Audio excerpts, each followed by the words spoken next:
Capítulo 1. Mi historia empieza aquí, por Susana y Ricardo Rodríguez. A todo aquel que lucha por vencer la vida encadenada por las penas del ayer, Jesús te ha hecho libre, aférrate y no olvides que digan lo que digan hoy de ti, tu historia empieza aquí. Susana. Hola, mi nombre es Susana Mabel. Esas fueron las palabras que mi padre escuchó en un sueño, estando yo aún en el vientre de mi madre. Increíble saber que Dios estaba envuelto en mi vida, mucho antes de yo haber llegado a este mundo. Que Él no solo conocía mi nombre, sino cada paso firme y tropiezo vergonzoso que tomaría en mi caminar. Nací un domingo, literalmente en la iglesia. Mi padre, siendo pastor en el Líbano, Tolima en Colombia, era responsable con el ministerio y no le gustaba faltar a las reuniones. Esa noche, como todas, llegó temprano a la iglesia. Les cuento que el viaje no era largo, ya que vivíamos en una habitación conectada al templo. Fue allí, en esa habitación, donde mi madre se quedó descansando, ya que los dolores de parto habían comenzado a aumentar. La partera del pueblo llegó justo a tiempo. No mucho tiempo después, la noticia llegó a la congregación como un anuncio dominical. Ya llegó Susana Mabel Tamayo. A los 3 años de edad, mis padres, buscando darnos una mejor oportunidad, recogieron sus bienes y, con corazones esperanzados, salieron para los Estados Unidos. Con tan solo $50 en sus bolsillos, aterrizamos en Miami, y así comenzó el resto de mi vida. Vivir en un país extranjero nunca es fácil.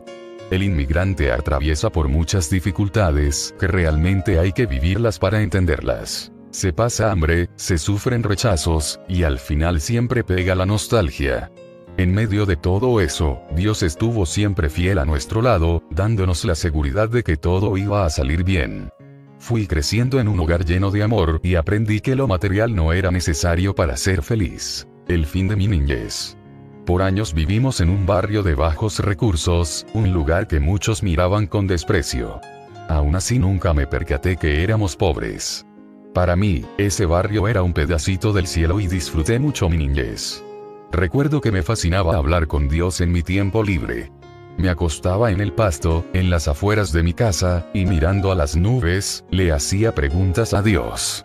A veces, me inventaba canciones y le cantaba. Pasaba el tiempo feliz conversando con él. Sin embargo, no significa que no hubo momentos de peligro y tragedia. Vivir en sitios como esos nos mantuvo siempre expuestos al crimen, viviendo cosas que rápidamente nos robaron la niñez. Recuerdo un día de verano muy caluroso. Varios niños del barrio se lanzaron a nadar en un canal cerca de casa. En los barrios pobres no había piscinas accesibles y se acostumbraba a usar los canales que daban al fondo de los edificios como piscina pública. Estos canales siempre estaban llenos de escombros y cuanta basura que uno pudiera imaginar. Neveras, llantas, muebles y hasta carros que ya los dueños no le encontraban uso. Uno de los niños que estaba nadando en el canal ese día era mi compañero de escuela. Él y sus hermanitos estaban felices jugando en el agua, sin imaginarse que todo iba a cambiar en un instante. Mi amiguito se lanzó a lo profundo y nunca más volvió a subir. Todos lo buscaron, incluyendo mi padre que casualmente iba pasando y escuchó los gritos de sus hermanos. Él se tiró rápidamente para intentar localizar a mi amigo, pero todo fue en vano.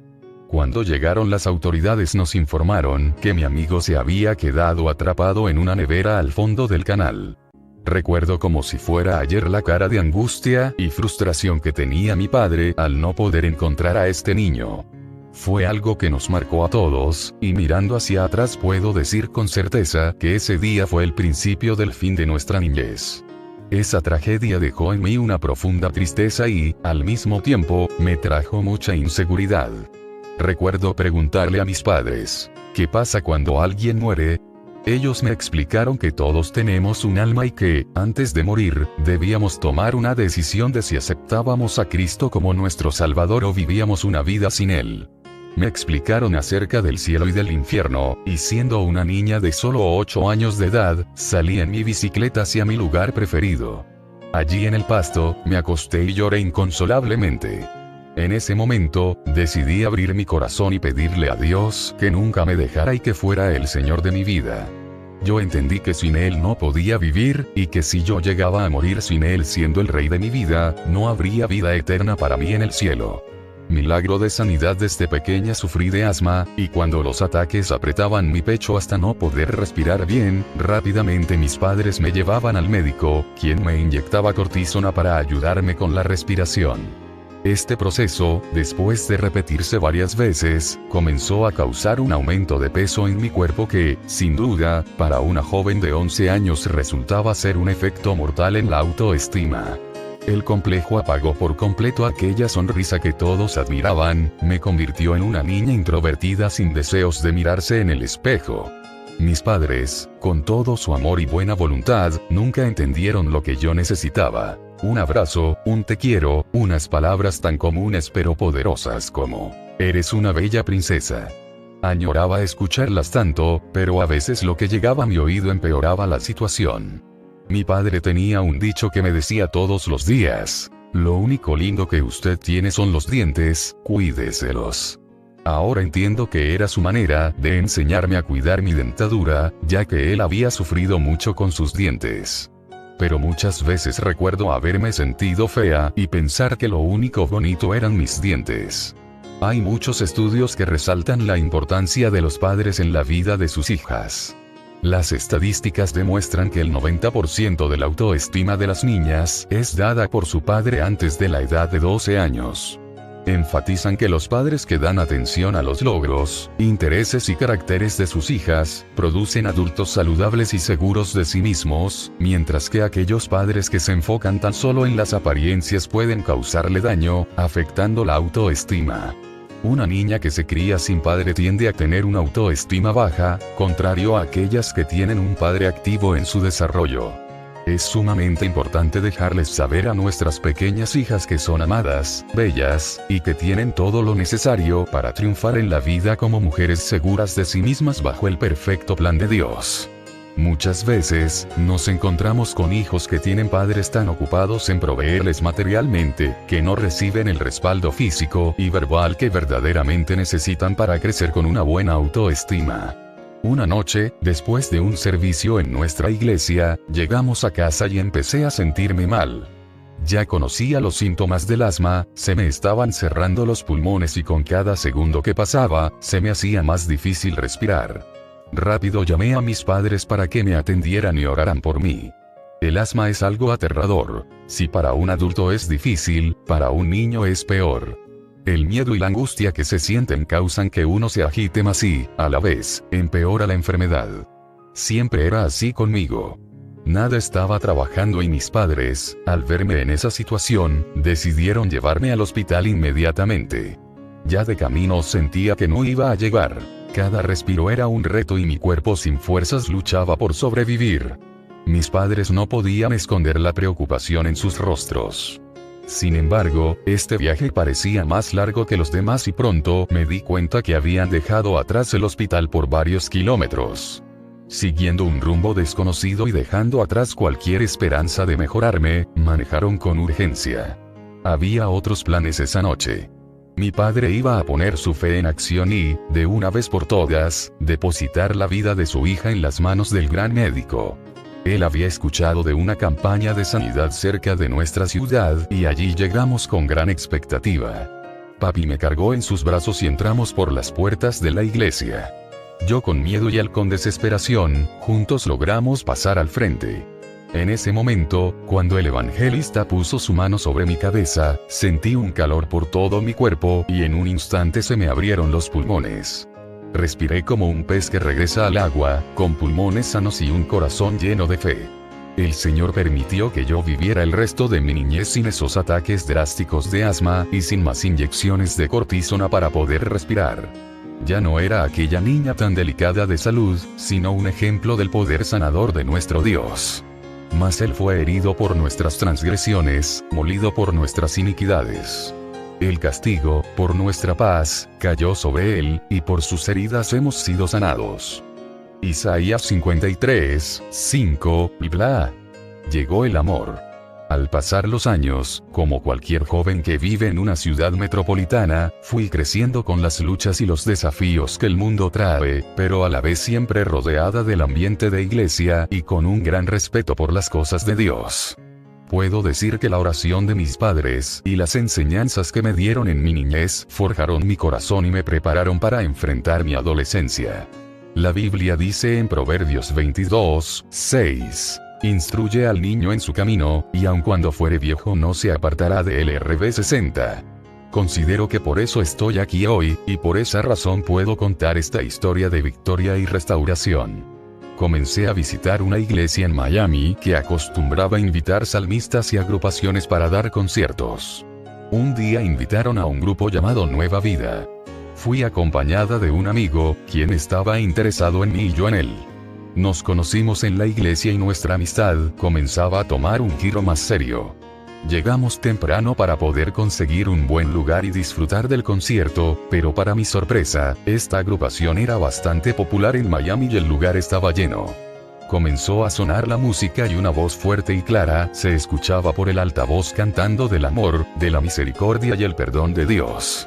Se sentía una atmósfera linda esa noche y Dios habló a nuestros corazones. Recuerdo que a mediados del concierto mi amigo me susurra en el oído unas palabras inesperadas.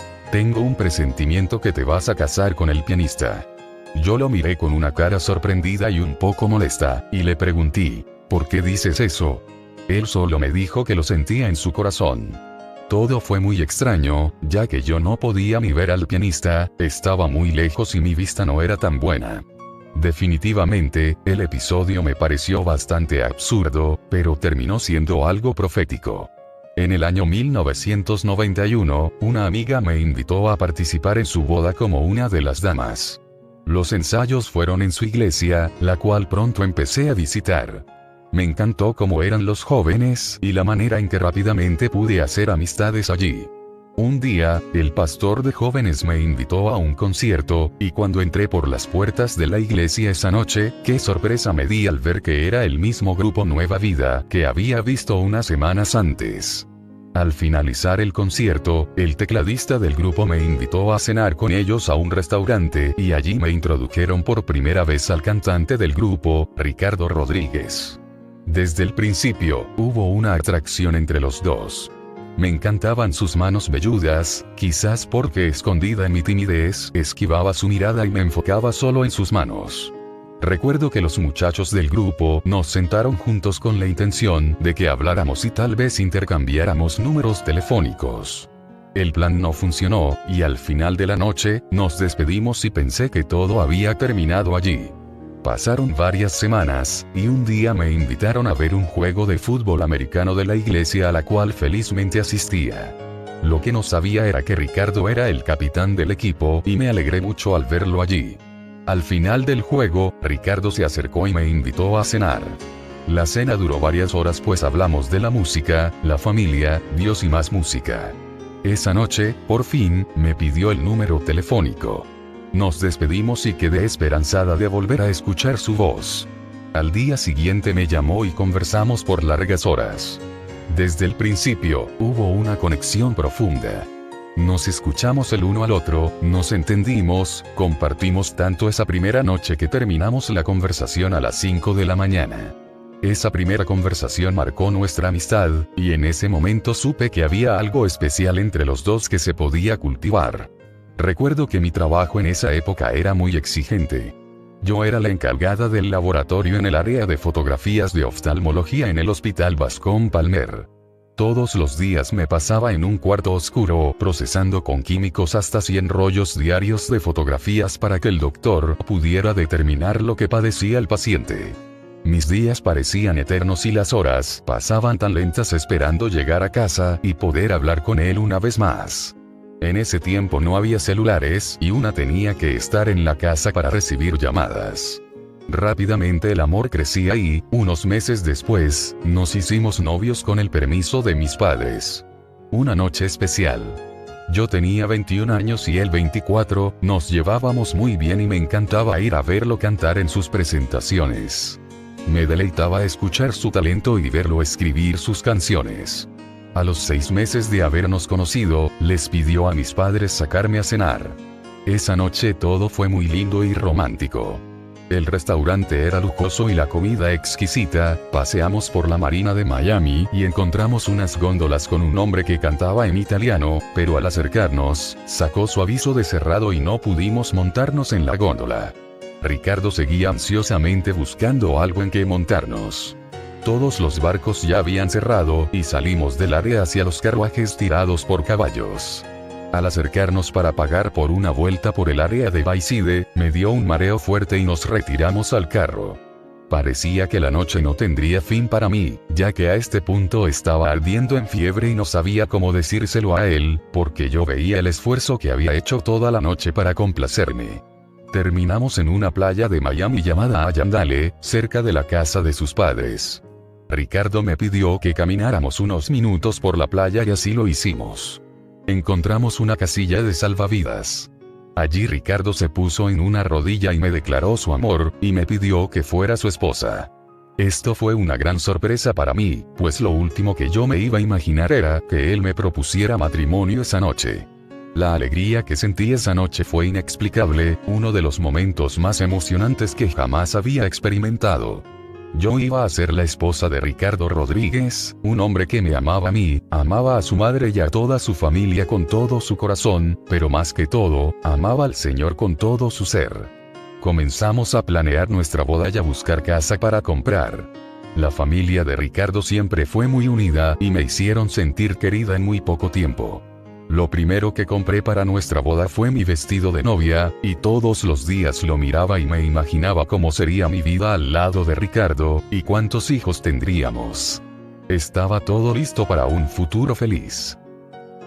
Una muerte prematura. Ricardo. Un día, llegando del trabajo, mi padre tuvo que salir a la farmacia del barrio a buscar medicina para su hijo de casi 2 meses de nacido que había estado enfermo. Mis padres siempre tomaban mucha precaución cuando mi hermana o yo nos enfermábamos, ya que habían pasado una situación muy difícil cuando mi hermana Norma nació. Hubo complicaciones en el parto y estuvo sin oxígeno por varios minutos. Esto causó un daño a su cerebro, lo cual afectó su desarrollo físico. Norma sufrió mucho de niña. Sus primeros meses no fueron como los de los demás niños del barrio. Cuando cumplió sus 2 años, los doctores les dieron la agonizante noticia a mis padres, que probablemente Norma no llegaría a ver sus 12 años de edad. Por otro lado, yo nací pesando casi 11 libras. Mi madre me cuenta que era algo impresionante ver lo gordo y grande que era cuando niño. Me dice que, después de todo lo ocurrido al nacer mi hermana, los doctores y enfermeras del hospital, sintiéndose culpables hasta cierto punto por lo que había sucedido, tomaron toda precaución imaginable durante el embarazo y nacimiento de su segundo bebé. Le dieron vitaminas y todo lo que en esos tiempos se le podía dar a una mujer embarazada. Así que yo fui muy cuidado desde el principio, y cuando por primera vez me enfermé con una gripa, mi padre, como cualquier otro padre bueno y compasivo, no lo pensó 2 veces para montarse otra vez en su moto, después de un día largo de trabajo, para ir a buscarle la medicina a Ricardito. En la esquina de la casa, tranquilamente esperando el semáforo, un camión perdió el control y vino contra mi padre, dándole a su moto de una manera violenta. Perdió su vida al instante. Me cuentan que sus últimas palabras antes de fallecer fueron: «Ay, Dios mío». Tenía 27 años de edad. Dejó a mi madre viuda, de 29 años, con 2 hijos pequeños. Uno de tan solo 54 días de nacido, y la otra con la necesidad de recibir atención especial por el resto de su pronosticada corta vida. Mi padre nunca pudo despedirse de su familia. No hubo palabras inspiradoras, ni un abrazo fuerte antes de cerrar sus ojos por última vez. A solo unas cuadras de su hogar, tan cerca de donde estaba todo lo que le importaba y tenía valor para su vida, allí, solitario, dio su último respiro de vida. No hubo tiempo de reconciliarse con aquel que tal vez había tenido algún disgusto. No pudo pedir perdón al que ofendió, o quizás perdonar a quien le había ofendido. Su tiempo se venció, y las cuentas que no se cerraron, quedarían abiertas para siempre. Ese accidente, sin duda, dejó a mi familia buscando respuestas y explicaciones de parte de un Dios que conocían como uno benevolente y lleno de amor. Pero estas nunca llegaron. No había razón humana, la mente no podía comprender, ni justificar, una tragedia tan grave y dolorosa. Los que rodeaban a mi madre en ese momento querían consolarla y darle ayuda emocional, pero por mucho que lo intentaron, no pudieron. Sin embargo, fueron las palabras de una amiga que, por medio de una carta que le llegó, lograron depositar esa esperanza que su corazón tanto anhelaba y necesitaba. No hay dolor en la tierra que el cielo no pueda sanar. Enseñanzas que perduran. Mi madre nunca se volvió a casar. Quedó viuda el resto de su vida y se propuso criar a sus 2 hijos sola, pero siempre con la ayuda de Dios, y también la de su suegra. Mi abuela nunca la dejó sola. Aun cuando mi madre decidió salir de Cuba, mi abuela dejó todo atrás para acompañar a su nuera en busca de una vida mejor. A los 5 años después de la muerte de mi papá, salimos rumbo a España. Nos ubicamos en Madrid y allí, mi madre y abuela, siempre obedientes al llamado de Dios, fueron una parte integral en la fundación de una de las primeras iglesias evangélicas de esa nación, la cual en esa época, todavía estaba bajo el gobierno de Franco. Desde que tengo noción y memoria, mi vida ha sido una de iglesia y Dios, de fe y confianza, de oración y provisión. Yo soy de esa generación que iba a la iglesia de lunes a domingo, y el domingo se iba 2 veces. Soy de los que vivía en las calles jugando con sus amigos, pero cuando había culto, se acababa el juego. No existían excusas para no ir a la iglesia. Si estabas enfermo, tenía que ser a nivel de hospital. Y cuidado. Porque si oraban por ti, también eso se iba por la ventana. Después de 2 años en España, nos mudamos a Southgate, California, cerca de Los Ángeles, y allí vivimos por 4 años. Aprendí a comer tacos, enchiladas, huevos rancheros, bueno, ni modo. Las influencias culturales que recibí formaron mis gustos, no solo por la comida sino también por la música. Comencé a tomar clases de acordeón y por 1 año le di con todo. Al final me rendí y caí con el instrumento que me serviría de amigo y compañero por el resto de mi vida, el piano. A los 11 años de edad nos mudamos a Miami, Florida, la capital del sol. Nunca se me olvida la primera vez que vi las bellas playas de Miami y sentí ese sol ardiente en mi piel. Era como una postal pero más impresionante, y supe rápidamente que allí era donde yo quería vivir. Claro, para ser exacto, el barrio en donde terminamos viviendo se llama Carol City, y aunque el sol brillaba y ardía igual de día, de noche era otra cosa. A mi madre le robaban la cartera cada otra semana, y cuando no era la semana de la cartera, era el vidrio del auto que rompían buscando qué llevarse. No se podía dejar nada afuera sin cadena o algún tipo de seguro. Esto fue algo que aprendí rápidamente cuando me robaron mi primera bicicleta. En la escuela existía claramente una división entre las razas. Tenías que escoger alguna pandilla de tu raza para poder tener protección y sobrevivir. Mi problema era que la escuela secundaria que me tocaba consistía un 80% de raza negra, así que estar con los hispanos no me servía de nada. En verdad, la idea nunca me pasó por la mente. Viviendo con 2 mujeres fuertes en su fe, trabajadoras e íntegras, me ayudó a nunca considerar defraudarlas. Mis inicios con la música. A unos meses de estar viviendo en Carol City, mi tía Mary abre una misión en el barrio, y al verme un día tocando un antiguo piano eléctrico que teníamos en la casa, decide que yo sería el pianista de la iglesia. Amo a mi tía con todo mi corazón, y su influencia en mi vida ha sido inmensa, pero en ese momento pensé que estaba loca. Yo no sabía ni la mitad de una canción. Apenas estaba comenzando con mis clases de teoría y no estaba preparado para tomar esa responsabilidad, pero ella, siendo una mujer de fe y visión, insistió hasta que no tuve más remedio que rendirme y empezar a aprenderme todos los himnos de gloria y triunfo. Recuerdo mis primeros domingos luchando con encontrar la nota en que estaba cantando el director musical. Hubiera sido más fácil encontrar el arca de Noé. Era un desastre, vergonzoso no solo para mí, sino para todo el que estaba presenciando ese drama todos los domingos. Pero algo comenzó a suceder dentro de mí. Esa responsabilidad que habían depositado en mis manos empezó a tener un efecto positivo en mi pasión y disciplina musical. Ahora, en vez de salir afuera a jugar con mis amigos, como lo había hecho tantas veces, me quedaba dentro de la casa más a menudo practicando las canciones del domingo. La música empezó a tomar una parte más importante en mi vida, y con el tiempo los resultados fueron evidentes. Ya podía tocar cualquier canción de cualquier himnario sin ninguna dificultad. Ya mis manos y mis oídos encontraban las notas de los solistas, por muy desafinados que fueran.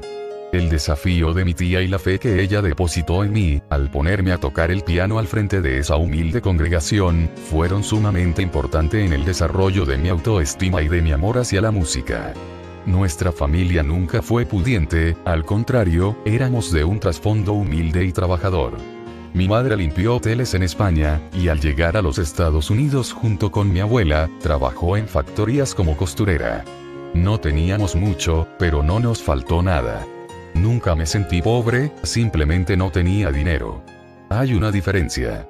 La pobreza, más que un estado financiero, es una condición mental. Yo sabía que el lugar en donde vivía no iba a definir quién yo era. Que las ropas, los carros y las joyas no podían añadir ni restarle a lo que ya había dentro de mí. Así que, aunque todos los barrios en donde vivíamos durante mi adolescencia eran pobres, nunca me sentí menos que nadie. Mi madre y abuela luchaban por darme todo lo que necesitaba, y muchas veces lo que se me antojaba, y ese esfuerzo y cariño que me demostraron me ayudó a no salirme del camino correcto.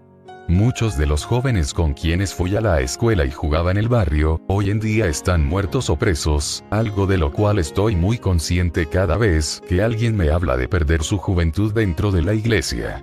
Mis mejores momentos y las más gratas memorias sucedieron en la iglesia. Allí encontré un refugio en donde podía soñar y rodearme de influencias positivas. Aunque no tuve padre, tuve pastores y amigos que me ayudaron en esos años de tanta vulnerabilidad. El pastor Melquíades Urgelles fue uno de ellos, quien junto con su familia, tuvieron una influencia increíble en mi transición de adolescente a joven. Él, junto con su esposa, Isabel, y sus hijos, Pablo, Isabelita, Melquís y Wilmer, formaron parte del cerco de protección que Dios, en su sabiduría, puso a mi alrededor. Ellos fueron los hermanos que nunca tuve y con los que siempre soñé, y siempre estaré agradecido por su amistad y el cariño que me brindaron durante esos años tan importantes. Aventuras con Nueva Vida. Tenía 18 años cuando, junto con los hijos del pastor Urgelles, decidimos formar una agrupación musical. Allí encontraría mi lugar, sería la pandilla que nunca tuve y una razón para poder salir de casa y viajar, pensaba yo. Después de varios nombres, decidimos quedarnos con Nueva Vida. Los muchachos y yo, junto con sus primos, Gilberto y Domingo Gomero, éramos inseparables durante esos años, y realizando 3 grabaciones, logramos viajar por muchas partes de los Estados Unidos y Latinoamérica. Recuerdo que nos dio por arreglar un autobús del 1958 con camas, y en él nos fuimos de gira varias veces. Se podría escribir otro libro de esas aventuras, pero les cuento que pasamos más tiempo arreglando ese autobús que corriendo en él. Sufrimos hambre, frío, rechazos y desprecios, pero Dios estuvo siempre fiel a nuestro lado. Él nunca nos abandonó. Apasionados por el Evangelio, armábamos un concierto en donde quiera que nos dieran la oportunidad. A veces, en gasolineras en el este de Los Ángeles. Otras veces, en plazas de toros de ciudades, que sus nombres no podíamos ni pronunciar, pero siempre con corazones sinceros y deseosos de compartir el mensaje de salvación y perdón. Fueron años que me transformaron y los cuales no cambiaría por nada. Llegó el amor. Fue con el grupo Nueva Vida que tuve el encuentro más importante de mi vida, después de Jesús. Un día, en pleno concierto en mi propia ciudad de Miami, estando detrás del piano cantando, como siempre lo hacía, me percaté de una joven vestida de blanco entrando por las puertas de la iglesia. Sé lo que están pensando. ¿Qué haces mirando a las chicas mientras estás cantando? Mi respuesta es simplemente esta. Dios la puso en donde estaban mis ojos. Había algo diferente en su rostro, sus ojos eran bellos, y su cabello crespo y largo la hacía sobresalir entre todas las demás. Tenía que saber quién era esta chica. Pero ¿cómo hacerlo si yo era extremadamente penoso? Por eso me escondía detrás del piano y nunca me pedían hablar en los conciertos. Era un dilema. Gracias a Dios por los amigos que siempre te echan la mano en situaciones así. Gilberto, el otro pianista del grupo, conocía a la muchacha, y parece que se dio cuenta de mi interés por ella, porque al final del concierto la invitó a salir con nosotros a comer algo en un restaurante. Una idea genial, y más todavía cuando hizo que se sentara a mi lado. Esa noche creo que le dije 3 frases a la joven. Al final nos despedimos y pensaba que mi oportunidad se me había escapado para siempre. Gracias a Dios que, semanas más tarde, me llegó la segunda oportunidad, y después de un juego de fútbol americano que habíamos armado con los jóvenes de la iglesia, la invité a cenar. Allí fue que por primera vez conocí a Susie. Después de escuchar su voz, de conversar tan solo unos minutos, me di cuenta que la conexión entre los dos era profunda. La cena estuvo llena de preguntas y declaraciones, opiniones y chistes. El tiempo pasó sin darnos cuenta, y después de unas horas envueltos en una intensa conversación, nos despedimos. Esta vez sí le pedí su número telefónico. La noche en que por fin tuve el valor para llamarla, terminamos hablando hasta las 5 de la madrugada. Algo que para un músico hambriento y sin trabajo no era difícil, pero para ella, que sí trabajaba y tenía que madrugar, fue un sacrificio grande. Desde esa noche, nunca más hablé con otra chica, nunca me interesó nadie más y le entregué mi corazón, incondicionalmente. Así comenzó nuestra amistad, uno que rápidamente se convirtió en aprecio y después en cariño, terminando en un amor genuino y sincero. A los 6 meses de ser novios le pedí que fuera mi esposa, y ella me dio el sí.